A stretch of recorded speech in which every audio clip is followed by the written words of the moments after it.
আল্লাহ কার কথা শুনবে? কেউ এর মেঘের দরকার আর কেউ রৌদ্রের দরকার।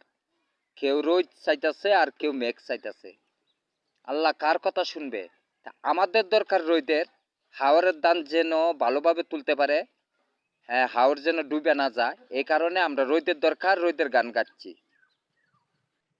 ছায়া দেও মেঘ দিও না আল্লাহ রোদ দেও, ছায়া দেও মেঘ দিও না আল্লাহ রোদ দেও।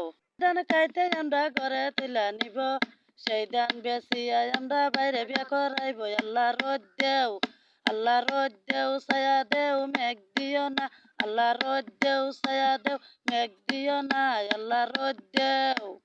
সেই ধান বেচিয়া আমরা বোনের বিয়া দিব, সেই ধান বেচিয়া আমরা বোনের বিয়া দিব। আল্লাহ রোদ দেও, আল্লাহ ছায়া দেও, আল্লাহ মেঘ দিও না আল্লাহ রোদ দেও। গান খাইতে আমরা ঘরে তুলা নিব, সেই ধান বেচিয়া আমরা বোনের বিয়া দিব। আল্লাহ রোদ দেও, আল্লাহ রোদ দেও, ছায়া দেও মেঘ দিও না আল্লাহ রোদ দেও, ছায়া দেও মেঘ দিও না আল্লাহ রোদ দেও।